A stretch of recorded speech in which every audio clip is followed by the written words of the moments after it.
Welcome back to Castlevania IV. It's time for Bloody Tears in the final part. Yay, good music.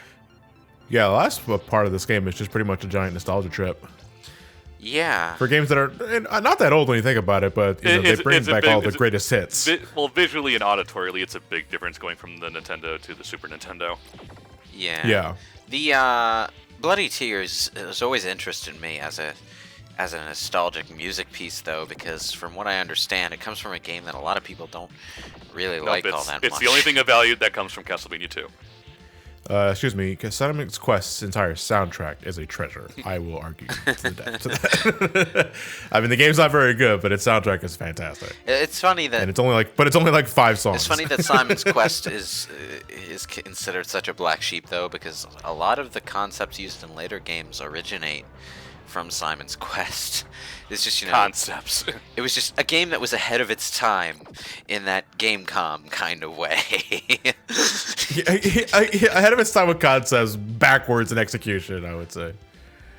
Well, a lot of what was backwards in its execution has a lot to do with the technology they were at, too. I mean, having a day-night system is great, but having a day-night system on the NES, not so much. I mean, it's weird because you can say the same thing in a lot of ways about Zelda 2. Yeah. I mean, fair enough. Although admittedly, I like Zelda 2 a lot more than Castlevania 2. Yeah, Zelda 2 is just a better Castlevania 2. I mean, he's not wrong. And, there have been a fair few games over time that have been those kind of side-scrolling, wide-open adventure type games. I seem to remember playing a few of them on the Genesis back in the day. Stuff like Phantom 2040, where you weren't so much traveling in a linear progression through stages so much as going from location to location and completing objectives, that kind of thing. More Metroidvania. Again, I bring up ActRaiser if you're playing the full mode and not professional mode. I really need to figure out what the hell ActRaiser is. The title tells me nothing about it. It's a hodgepodge of a number of things.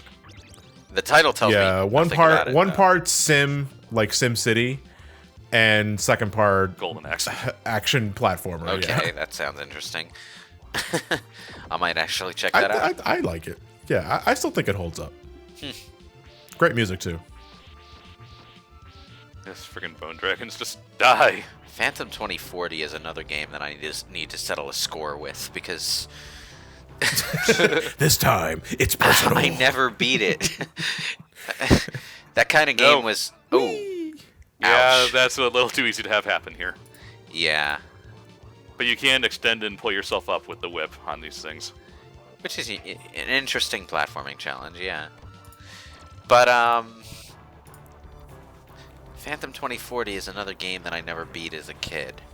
And I really want to, because for a Genesis game, it actually looked quite good. And I was fairly attached to Phantom 2040 as a kid. It's nothing special. If I remember, it was kind of just a slightly weaker Batman Beyond. But, still. Also, don't grab these things at the bottom of their pattern. You can fall through the floor doing that. Yeah, I've had that happen to me before. I think everyone Simon has. just kind of ignores all collision when he's hanging from a chain. It's very odd. I'm thinking over my Batman Beyond comparison, and I'm thinking Phantom 2040 has more in common with, like, the futuristic Spider-Man in terms of storylines, though. What, Spider-Man 2199? Yeah, I think so. Like, where the enemy is some big corporation instead of just bad guys, Isn't that always the case when it comes to future versions of heroes? It's always just the corporations and not just villains. Maybe, sometimes, although Batman Beyond was just futuristic supervillains, so... Oh, Yeah. Okay. I never seen the game, but I definitely know the character. I didn't know you were talking about that Phantom. The Phantom from the comic strips, yeah, there was the comic strip, Phantom 2040 was a cartoon show, sort of like it kind of took a lot of influence from the Batman animated series and stuff. So did a lot of shows back then. Yeah, I can see it, And yeah. I remember it being one of the better ones, but I might be misremembering that. Now, if you want to know a show that's blatantly just Batman the Animated Series, but also still pretty good, Big O. Oh yeah, Big O. I don't think I've seen that. Basically, Take Batman the Animated Series and put him in a giant robot. Basically, yeah. That was on Toonami back in the day, wasn't it? Yes. Yeah, that was good stuff. I've only seen the live action Phantom movie. Yeah. I think it was what was it Billy Zane? I think it was playing God. the role. I pity you. I mean, I haven't seen it. I saw it in theaters with my grandpa, but it was years ago. Yeah. Holy shit, he looks so bad. I don't blame you for not knowing much about Phantom because it's a comic strip primarily. It's not even like it's a full-length comic. There might be a comic based on it, but it's a comic strip, and it's like I don't see the appeal of reading superhero stories 3 panels at a time every day. I was in a really big Mel Brooks phase in the mid '90s when I watched the film. I remember seeing the posters like he's got the power of the Schwartz, because they really emphasized the hell out of that skull ring that he wears. Yeah, I think he used it. I think he used the skull ring to transform into his costume in the cartoon, if I remember. Oh, so they just took that from The Flash. Yeah, more or less. I might be misremembering that. I'm not sure. I remember the Phantom being if Indiana Jones had to wear a superhero costume. More or less. Yeah, something. As far as that movie is concerned. Also, prepare for slowdown. Yeah, there's a lot of bats here. Yeah. Oh, jeez. It will eat your inputs. You can still get the items if you jump and whip down. Yeah. I generally don't like to risk it, though. Yeah, because if you're a little late on your whip, you will hit the ground on a delay, and that eats up movement. Yeah. I hope you like the beginning, because now you don't have it anymore. Well, at least now we have Simon's thing. This part. Oh no! This is beginning. Oh, I got that. Is that saw blade chasing you up? Yes. Yes, it is. Instant kill. Great. So you gotta move fast. And these stairs are jank, because I fall through them all the damn time. And if you miss one jump and you fall back on one of these platforms, you're just screwed. You're just screwed. Yeah, because these stairs do not regenerate. Well, yeah, that would be weird, regenerating staircases and all. What's he doing, that sir? Axe, didn't you? Yeah. What's he doing? Means he's moonwalking up the collapsing stairs. That cheeky dick. What is this? Devil May Cry. Also, those things are instant kill. I never played that, sir. Legacy of Kain. Oh, okay. I played that one. Yeah. I don't think there isn't much good humor in Legacy of Kain. It's a pretty grim series. Also, those spikes on the ceiling, those right there, instant kill. Instant kill. And you will just die in midair. Now that I think about it, it's kind of ironic since the head writer of that went on to go and do Uncharted. Ooh. Is Uncharted secretly a Legacy of Kain game? A game theory. I wouldn't be surprised if it somehow was, because I think they wanted to do more with that series, and it just got shut down. I mean, we did recently find out officially with a bonus intro that Killer 7 and No More Heroes are in the same universe. Oh! Nope. Yep. Oh! Yep, instant death. That was a dirty trick. You're not going to know that the first time. If you want to achieve gravity manipulation powers, you must find it in death. That was one of Dracula's most ingenious traps. It's a good thing we have Undertale powers. And here is the boss rush of the game. Now, Slogger has a very bizarre trick to it that makes sense, but is also kind of weird. So the game is programmed to make sure the enemy will not move, or not move very much, if you're in its hitbox. What you can do is the actual sprite box for a Slogger is a different sprite wide than it is hitbox wide. So you can do what I'm doing and kind of hang out under his face when he lands, and he'll not move and giving you free shots on him. The problem is, though, it's RNG of what he does when he lands. Yes. Because if you're not perfectly precise, he can start stuff. He can begin frame 1 on the landing with his spear out, and that's a guaranteed hit. There's just no way to avoid that. Yeah. And in the second phase, when the spear breaks, he can just poke you. He decides to do the poke attack, you're, again, not avoiding that. And the hitbox for that thing is wider than it looks. Yeah, so basically that's I figure I'm not really good enough to avoid a lot of his fast attacks anyway. I'm better off doing this method, because see, he just kind of couldn't do anything to me there. Yeah, this is the way I fight the thing. Yeah. Because I just feel it's more efficient. It's more efficient, and you're going to take some pot shots anyway. This is the best way to just fight him. Yeah. So who's... I think it's unfortunate that the pot shots are just from a result of jank. So whose genius idea was it that that one of the penultimate bosses in Super Castlevania IV would be an emaciated pterodactyl man? Dracula. Because he really likes pterodactyls. I mean, that's... I just like how these two coming bosses are like immediately downgraded to mini bosses as soon as Symphony of the Night. Yeah. Well, they're a boss early on, and then they become regular enemies later on. Not even Yeah, it's mini kinda bosses, weird. just... Although it's weird, you have Slogger, who, if you try to fight him legitimately, is quite a hard boss fight. And then we get to... One of the hardest in the game. Yeah, and then we get to Gaibon, who's a complete joke. Yeah, absolute joke. Especially you have Triple Cross. He just can... Triple cross, and again, you can aim Up in the air. any direction with the whip. Absolutely neuters the challenge of this dude. Yeah, this kind of feels like a boss that... I unfortunately kind of got bad RNG with the stalactites, though, because I just couldn't avoid that. Oh no, he's going 3 times faster.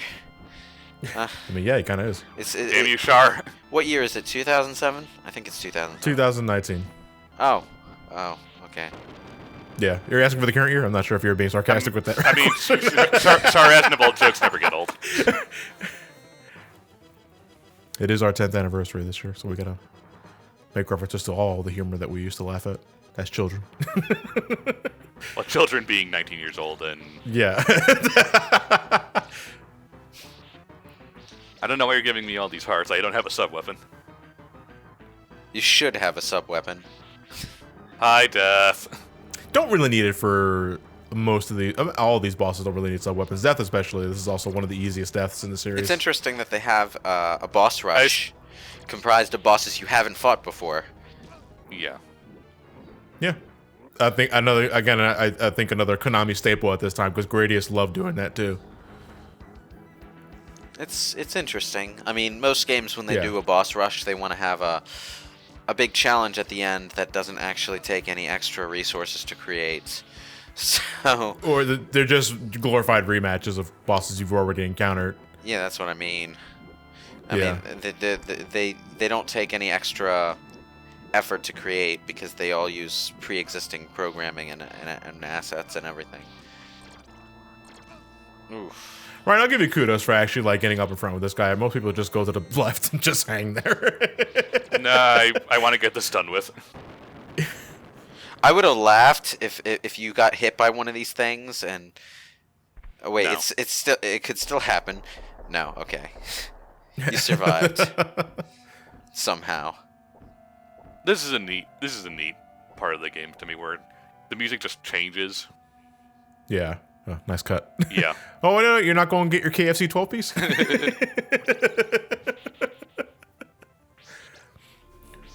Now I'm going to fight him the legit, quote-unquote, way. Yeah, the legit. Well, yeah. Well, okay. Whatever. Isn't Dracula a bit easy on this one, though? He can be deceptively tough if you don't know what to do at certain points. Oh. Nerves are your worst enemy in this fight. Yeah. Oh, so it's like a Resident Evil game. Okay. Yeah. Ooh. In a way. This is also one of the only Dracula fights where you can get health, like Yeah. in certain instances. Yeah, if you hit... I think it's enough of them, you get health. It's one particular projectile. Yeah, the one that shoots it's the swirly orb in the second phase. I like how... if you manage to hit that, it becomes... I guess he was just shooting an overcharged drumstick at you. I like how Dracula has, like, gold blonde hair and purple skin in this version. It's like, okay. It's like he was cosplaying as an eggplant. Forgot He to take the straight makeup up off. looks like Count Chocula, okay? Is what he looks like. Like, Yeah, it's that if projectile Count right there. Chocula had a live-action Yep, there it movie is. based on... What? Where did the... Yeah, if you shoot this projectile, Okay. if you hit this projectile down, it just gives you health. It gives you health, yeah. I like to think of it as like a radioactive drumstick they left in the oven for too long. It's like, you know what? I'm just going to throw it at you. Laser ball I'm pretty chicken. sure this will hurt. Yeah. What do you think? 2 stars. You bitch. You ain't getting Those any Michelin flaming- stars from that. Those flaming heads will follow you though, so it's best to just to try to hit at least one down when they spawn, And even then, when you hit them, they're still active Yeah. until they hit the floor. like that. Yeah, a little awkward. And I kind of got stuck between a rock and a hard place there. Oh, thank God he threw his overcharged chicken at me again. Nope. No, come back. I tried to get a cut stuck in the dangly thing. Now this is a very cool moment that a lot of games just didn't do back then. Starts playing Simon's theme. It's also a subversion of what you were thinking because, before then, Dracula would transform into like a demonic bat or, And in Three's case, a bird. Yeah. But in this one, it's just, no, I'm going to put my skull head on. I'm just going to keep doing the same strategies. But the music change, I think, is what really makes it. Yeah. This is when I tend to whip out the cross, because I just want to finish it at this point. And those lightning bolts really do hurt. They really do, yeah. You have just enough time to avoid them, though. Yeah. And he's dead. You broke my skull head. I'm going to break the rest of you, too.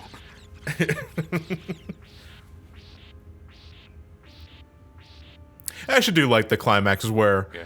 the sun beams into the room and it disintegrates him as a result. I think you teabagging the poor thing. It is Beats you out, motherfucker. 2007.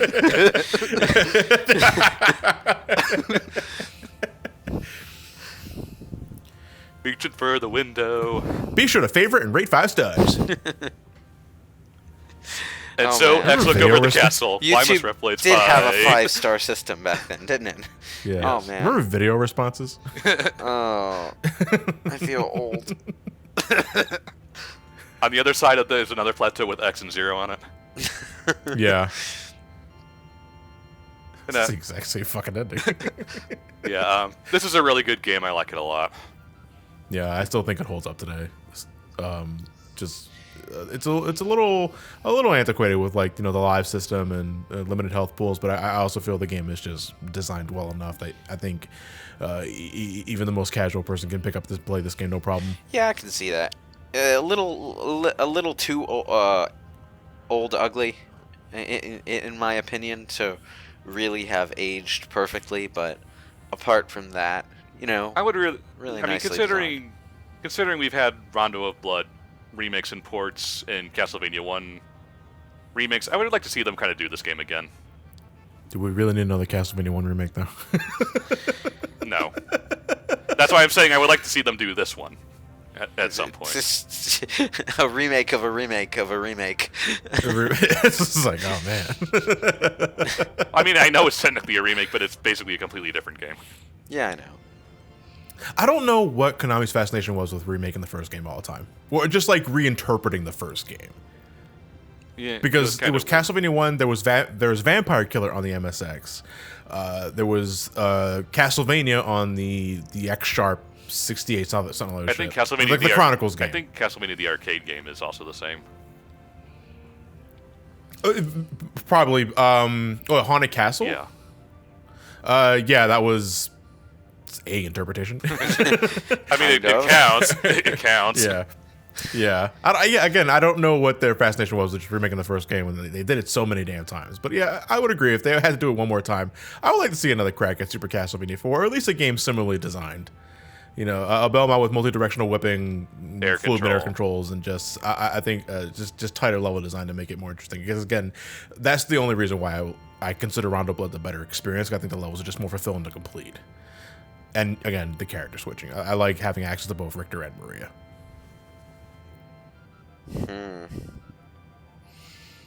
Well, They're also just dancing, and he just fucking whipped them into submission. He whipped the girl on the ass with the whip. Yeah, a leather whip too. That's just gonna sting. yeah. It's so hard to read this can't. font. Yeah, I can't read that name. It's like I want to thank these people, but I can't read the name. That's why I'm being quiet. I'm trying to look at these words and see what they're saying. Okay. Also, I wanna know who the- designer S Kushibuki. Bucci? Also, I want to know what asshole in the demo videos they're playing where they just never pick up the chain upgrades. It's like, what are you just trying to prove how good you are and just never getting them? The same folks that played the he's demonstrations of now. Sonic 1 and 2. He's getting one now. Yeah, a whole level later. Just keeps dying and never getting them, you know? Yeah, as I say, he's simultaneously very good to just beat the game with never getting the chain upgrades, but also bad because we do see him get it a few times and he dies anyway.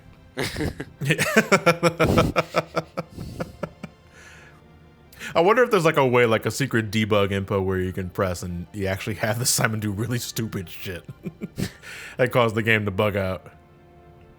What you mean in these demos? Yeah, because I think there was something you can do something similar in like Sonic 1. Yeah, you could hold down a button and Sonic would just continue running without jumping. Yeah. So he would just inevitably crash and burn. Yeah, the battle against Eggman left a lot of brain damage in the poor thing. That was a useless jump.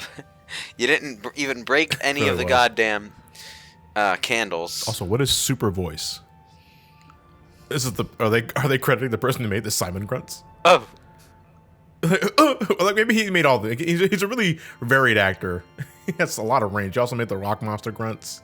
I mean, I guess technically you have to credit him because it is a voice sample.